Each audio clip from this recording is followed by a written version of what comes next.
Have you ever loved someone so much that your love started to feel like anxiety? Like you were always scanning for signs you might lose them? Have you ever noticed that the harder you try to hold on, the more tense you become, and the more your heart feels like it is living on a narrow edge? Welcome back to the channel. Today we are talking about how to love without attachment. And I want to make this practical, not just poetic. Here are two truths to hold from the beginning. First, attachment is not the same thing as love. Attachment is often fear dressed up as love, and fear always demands control. Second, love without attachment is not coldness. It is warmth with wisdom, care with freedom, intimacy with breathing space. When you learn this, you do not become less loving. You become more stable, more compassionate, and much less likely to harm yourself or others in the name of love. A lot of people think attachment is proof of depth. They think if you are not clinging, you do not care enough. They think jealousy means devotion. They think obsession means loyalty.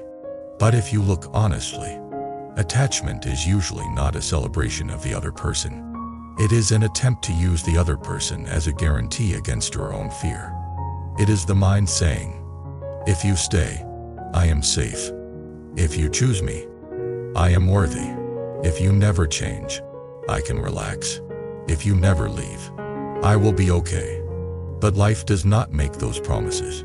People change. Feelings shift. Circumstances turn. Even the most devoted relationship moves through seasons. So when your love depends on guarantees, your love becomes suffering. That suffering shows up as anxiety, control, resentment, possessiveness, and the exhausting habit of checking whether you are still wanted. Love without attachment begins when you notice this clearly, not to shame yourself, but to wake up. Awakening is not becoming someone else overnight. Awakening is seeing the mechanism that creates pain and choosing a wiser path. So let us define things in plain language. Love is the sincere wish for someone to be well. Love is wanting their happiness, their safety, their growth. Love includes care, tenderness, respect, and responsibility. Love can include strong commitment, because commitment can be a beautiful choice. Attachment is different. Attachment is clinging. It is the belief that your well-being depends on someone or something staying the way you want. Attachment says, you are mine. Attachment says, do not change. Attachment says, do not leave. Attachment says, if you disappoint me, you are harming me. Attachment turns the other person into a possession in the mind. Even if you never say it out loud, the inner posture becomes possessive. This is why attachment often leads to suffering for both people. The attached person suffers because they are constantly afraid. The other person suffers because they feel pressured, monitored, and controlled. Even if the attachment is subtle, it changes the atmosphere. Love becomes a test. The relationship becomes a courtroom. Every interaction becomes evidence. Now, some people hear this and worry. If I stop clinging, will I stop caring?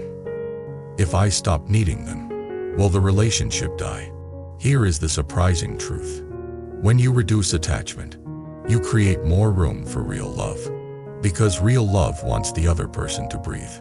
Real love does not need to cage. Real love can hold closeness and still allow freedom. Think of holding a small bird. If you squeeze, you hurt it. If you open your hand completely, it might fly away. The wise way is a gentle hold, enough care to protect, enough openness to let it be alive. That gentle hold is love with wisdom. That squeeze is attachment. That total carelessness is indifference. The path is the gentle hold. Now, where does attachment come from? Attachment comes from fear.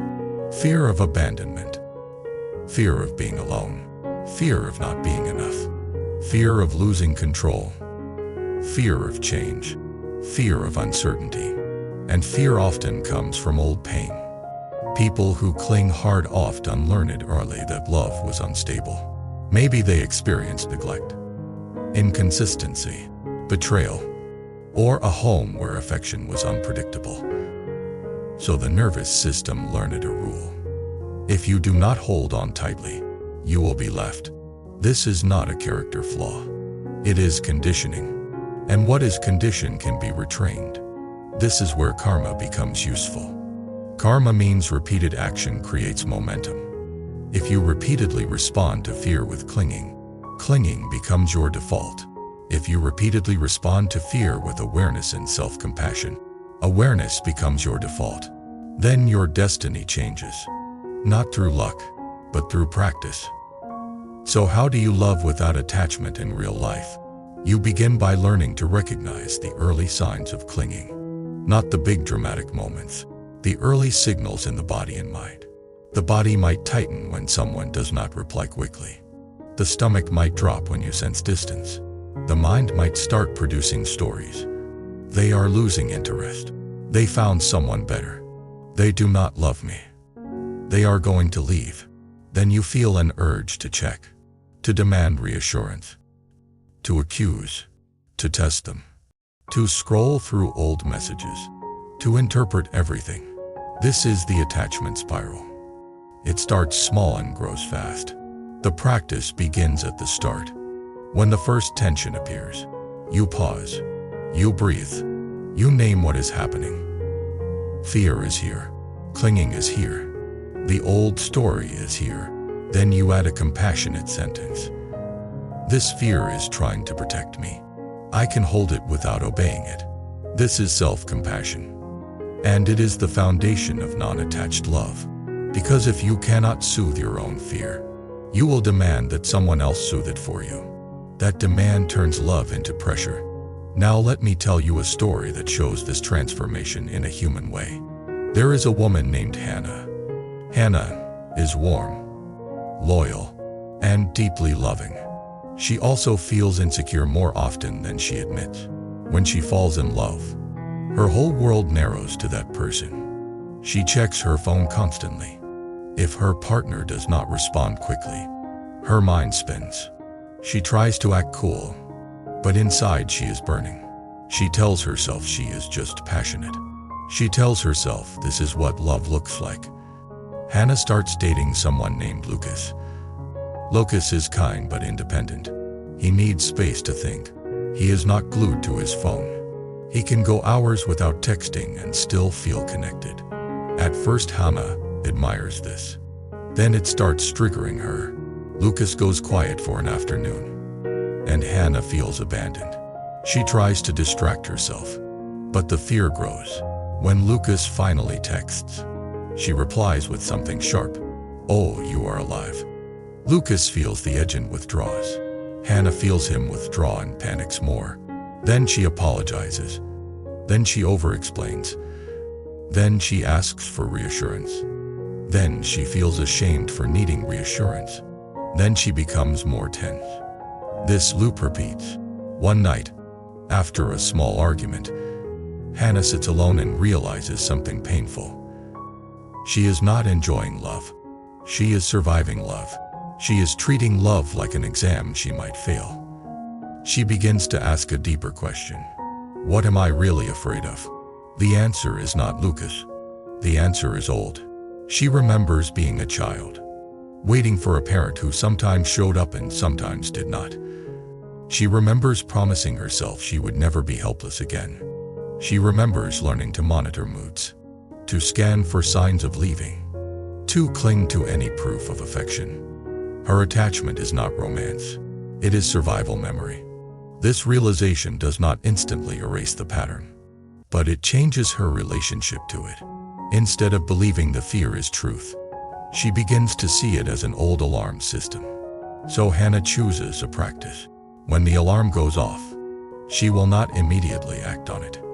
She will do 3 things first. She will breathe out slowly.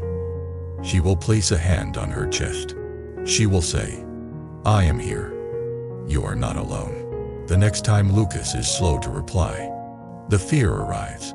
Hannah feels the familiar tightening. She wants to send multiple messages. She wants to ask, "Are we okay?" She wants to demand certainty. But she does the practice. She breathes. She places her hand on her chest. She says, "I am here." She still feels fear, but the fear does not own her hand. After a few minutes, she notices another truth. She is craving reassurance because she believes reassurance equals safety. But reassurance does not create safety. It creates dependency. The safety she is seeking must be built inside, not extracted from Lucas. So she decides to wait. She goes for a walk. She returns to her senses. She eats something. She lives her life. Lucas replies later. The message is normal and kind. Hannah feels relief, but she also notices something else. She did not collapse. She did not destroy the relationship with accusation. She held the fear and the fear passed. This is a crucial discovery. Feelings move if you do not trap them with compulsive action. Over weeks, Hannah keeps practicing. Sometimes she fails. Sometimes she sends the sharp message. Sometimes she spirals. But she repairs. She apologizes without drama. She returns to practice. Gradually, her nervous system changes. She becomes less reactive. She starts trusting her own capacity to tolerate uncertainty. She starts remembering that love is not proven by constant contact. Love is proven by consistent care over time. Something else changes too. Lucas feels the difference. He feels less pressure. He feels safer. He becomes more open because he is no longer being chased by panic energy. The relationship becomes warmer, not because Hannah clung harder, but because she clung less. This is the paradox. When you stop squeezing, you create closeness. When you stop demanding, you invite giving. When you stop controlling, you allow rest. Now, love without attachment does not mean you accept neglect. It does not mean you tolerate disrespect. Wisdom still matters. If someone consistently treats you poorly, non-attachment might mean leaving, not clinging. Because attachment keeps people in harmful situations, hoping the other person will finally provide the safety they never provided. So non-attachment is not passivity. It is clarity. Clarity says, I can love you and still recognize what is healthy. Clarity says, I can care and still protect myself. Clarity says, I can wish you well even if I choose distance. That is compassion with wisdom. Now, let us talk about how attachment can hide inside what looks like devotion. Some people cling by pleasing. They become whatever the other person wants. They avoid conflict. They swallow needs. They perform perfection. They call it love, but it is fear of abandonment. This creates hidden resentment and a fragile bond, because the bond is built on performance, not authenticity. Other people cling by controlling. They demand, accuse, monitor, interrogate. They call it honesty, but it is fear. This creates rebellion or numbness in the other person. Other people cling by rescuing. They solve everything. They overhelp. They become indispensable. They call it care, but it is the fear of being unnecessary. This creates dependence, not love. Non-attached love looks different. Non-attached love is honest. It allows conflict without catastrophe. It allows disagreement without threat. It allows each person to be a whole person. So here is a question you can ask yourself that reveals the difference. When you love, do you feel more free or more trapped? Love can include pain sometimes, but the overall direction should feel expansive. Attachment feels constricting. It feels like you are always bracing. Another revealing question is this. When you give, do you feel warm or resentful afterward? Resentment is often a sign you gave from fear, not from love. It means you weren't rating your giving for security. When the trade does not guarantee security, you feel cheated. Love gives without demanding ownership. Now, let us bring in the deeper teaching of impermanence, because it is the backbone of non-attachment. Everything changes. Bodies change. Minds change. Relationships change. Even your own preferences change. If you fight impermanence, you suffer. If you accept impermanence, you can love more cleanly. Accepting impermanence does not mean you are indifferent. It means you stop trying to freeze life. You stop demanding guarantees that cannot be guaranteed. You stop insisting that the present moment must last forever. You learn to appreciate the moment while it is here. This is a powerful shift, because a lot of attachment suffering is the attempt to turn love into a permanent possession. But love is a living process. It breathes. It moves. It grows. It needs space. When you accept impermanence, you can love without panicking about change. You can enjoy closeness without gripping. You can be present without fear. This is peace. Now, people often say, "But if I accept that someone might leave, will I stop committing?" No. You can still commit fully. The difference is you commit from freedom, not from fear. You commit because it is aligned with your values, not because you are trying to escape uncertainty. Commitment from freedom is stronger, because it is chosen every day. Commitment from fear is brittle, because it is built on need. Non-attached commitment sounds like this: I choose you, and I also know life is uncertain. I will care for this relationship, and I will not turn you into my property. I will do my part, and I will not demand you guarantee my emotional safety. I will love you, and I will also keep my own center. That center is crucial, because the main problem with attachment is not that you love. The main problem is you lose yourself in love. You stop being rooted. Then any movement in the relationship feels like a threat to your existence. So non-attachment includes building a life that is not only the relationship, friendships, purpose, health, practice, community, rest, creativity. This is not neglecting the relationship. This is protecting it. Because when your whole identity depends on one person, you will squeeze them. When you have a fuller life, you can love with spaciences. Now I want to talk about compassion again, because compassion is often misunderstood here. Compassion for your partner means you see their humanity. You see their needs. You see their limits. You see their fear. You do not treat them as a tool for your security. Compassion for yourself means you see your own fear and meet it kindly. You do not shame yourself for being sensitive. You do not attack yourself for wanting love. You do not pretend you are above needing connection. You simply learn to hold your need with maturity. This maturity is the heart of the path. Now, let us walk into a difficult scenario, because this is where the teaching becomes real. Imagine your partner says they need space. If you are attached, your mind hears, "They do not love me." The fear spikes. You argue. You cling. You beg. You accuse. Or you shut down and punish them with silence. All of these are attempts to control. If you practice non-attachment, you still feel pain, but you respond differently. You breathe. You ask, "What kind of space do you need?" You clarify. You set boundaries if needed. You say, "I respect your need for space. I also need clarity about how we stay connected." Then you give space while staying rooted. This response protects the relationship better than clinging does, because it respects both people. But again, wisdom is required.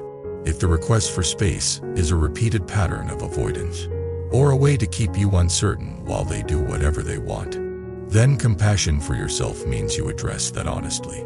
Non-attachment does not mean you tolerate ambiguity forever. It means you do not panic. You evaluate. You choose. You act. So non-attachment is not the absence of standards. It is the absence of desperation. Desperation makes you accept crumbs. Desperation makes you abandon your dignity. Desperation makes you confuse attention with love. Non-attachment restores dignity. Now, let me tell another story. One that shows non-attachment inside a long relationship, not just early dating. There is a couple named Amir and Sophia. They have been together for many years. They love each other, but they have a repeating conflict. Sophia often feels that Amir is emotionally distant. Amir often feels that Sophia is demanding. Sophia asks for more closeness. Amir pulls away. Amir pulls away. Sophia pushes harder. Then Amir becomes colder. Then Sophia becomes angrier. The cycle repeats. They think the problem is personality, but the deeper problem is attachment patterns. Sophia has anxious attachment. Amir has avoidant attachment. Both are fear-based ways of protecting the heart. One evening, after another argument, Sophia does something new. Instead of accusing Amir, she speaks from awareness. She says, "When you withdraw, I feel fear. My fear tells me I am not lovable. That fear makes me push. I do not want to push you. I want to be close. And I also want to learn to hold my fear without turning it into pressure." Amir is surprised. He expects blame. He hears honesty instead. His own defenses soften. He says, "When you push, I feel like I will be controlled. And I panic. My panic makes me withdraw. I do not want to withdraw forever. I want closeness too, but I do not know how to stay present when I feel pressure." This conversation is not magic, but it is a turning point. They see the cycle as the enemy, not each other. They begin practicing differently. Sophia practices soothing herself when fear rises. She pauses before sending anxious messages. She breathes. She reminds herself that uncertainty is tolerable. She asks for connection clearly instead of demanding it. Amir practices staying present in small doses. He communicates when he needs space instead of disappearing. He learns to name his feelings instead of shutting down. Over months, their relationship becomes steadier. Not perfect, but steadier. The biggest change is that they stop using each other as a solution to their fear. They start being partners in practice. This is love without attachment. It is not romance movie fantasy. It is honest work. It is wisdom and compassion applied to the nervous system. Now, I want to connect this to destiny again. Because many people think their love life is a string of bad luck. But often, what repeats is not luck. What repeats is pattern. Attachment patterns create predictable outcomes. Clinging often pushes people away. Avoidance often creates loneliness. Pleasing often attracts takers. Control often breeds rebellion. These are karmic laws in relationships, meaning cause and effect, not punishment. If you want a different destiny, you practice a different pattern. The practice is not only in meditation. It is in the moment you want to check their phone and you do not. It is in the moment you want to send the third anxious message and you breathe instead. It is in the moment you want to punish with silence and you speak honestly. It is in the moment you want to accuse and you ask a clarifying question. It is in the moment you want to cling and you choose to stand in your own life. These moments are destiny-making. Now, let us talk about what non-attachment feels like in the body, because this can guide you. Attachment feels tight. It feels like a fist. It feels like a knot in the stomach. It feels like shallow breath. It feels like scanning. It feels like urgency. Non-attachment feels more spacious. It feels like breath can move. It feels like the chest is softer. It feels like you can tolerate not knowing for a moment. It feels like dignity. It feels like calm strength. You can use this as a compass. When you feel the fist, pause, soften, breathe, choose. Now, there is one more difficult truth. You cannot love without attachment if you are using love to avoid being alone. If you fear solitude, you will cling. Not because you are bad, but because you are terrified. So part of non-attachment is learning to be with yourself. Learning that being alone is not the same as being unloved. Learning to cultivate inner companionship. Inner companionship is built through self-compassion and presence. It is the ability to sit with your own feelings without immediately escaping into distraction or into another person. When you can be with yourself, you stop demanding that someone else hold all your weight. This makes relationships lighter and healthier. So if you want a simple daily practice, try this. Spend a few minutes each day in quiet, without screams, just breathing. Notice what you feel. Offer kindness to it. Say, "I am here. This is hard. I can hold it. Then return to your day. This small practice builds the inner home that attachment was trying to build through external control. Now, as we come toward the close, I want to offer a final reflection that can change how you view love. Love is not possession. Love is presence. Attachment says, "Stay the way I want so I can feel safe." Love says, "I see you as you are, and I care about your well-being." Attachment demands certainty. Love offers commitment without demanding guarantees. Attachment tries to control outcomes. Love chooses wise action and accepts that life is alive. Attachment tightens the heart. Love opens it. And here is the deepest part. When you love without attachment, you suffer less. And because you suffer less, you have more capacity to love. Your love becomes less reactive and more reliable. You become a safer place for others. You become a safer place for yourself. That is compassion. That is wisdom. That is practice. That is karma changing. That is destiny becoming freer. So tell me in the comments what kind of attachment pattern you notice in yourself. Do you cling? Do you avoid? Do you please? Do you control? And what would it look like for you to practice one small moment of non-attachment this week? Not as coldness, but as dignity. If you want more long-form teachings like this, support the channel by subscribing, liking, and commenting so more people can find this work. Until next time, keep your heart warm, keep your mind clear, and remember that the deepest love is the love that does not squeeze. It holds gently, and in that gentle hold, both people can breathe.